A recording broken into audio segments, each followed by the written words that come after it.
सुभद्रा हिताधिकारी खुशी खबर आउ 2 लाख महिला पाइबे सुभद्रार प्रथम किस्ती। ए सूचना देइछन्ती उपमुख्यमंत्री प्रभाती परिड़ा। फेब्रुआरी 8 तारिख में मुख्यमंत्री मोहन माझी सुभद्रा योजनार चतुर्थ किस्ती टंका हिताधिकारी आकाउंट को पठाई।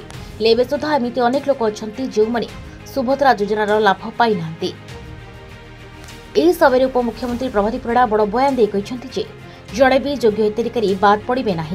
शेष हिताधिकारी लिस्ट में सामिल करा खूब शीघ्र से भी सुभद्रा टंका प्रदान कर भाग्यवान 2 लाख महिला सुभद्रा प्रथम किस्तीर शेष हिताधिकारी। फेब्रुआरी 8 तारिख में प्राय 18 लाख महिला आकाउंट को टंका जाइथिबा बेले मोट 98 लाख हिताधिकारी टंका मिल सारी। एबे भी 2.5 लाख अधिक योग्य हिताधिकारी अछन्ती जो आकाउंट को टंका जाई नाही। सुभद्रा पोर्टाल ई-केवाईसी करि नथिबारु एभଳି समस्या होइथिबा जणा पड़िछि बोली राज्य सरकार कहिसन्ती। तबे ई-केवाईसी करिदिले मार्च 8 द्वितीय पर्याय टंका मिलिबो। तेबे एभଳି किछि गुरुत्वपूर्ण खबर देखिबाकू चाहंती आम चैनल को लाइक सब्सक्राइब और शेयर करନ୍ତୁ।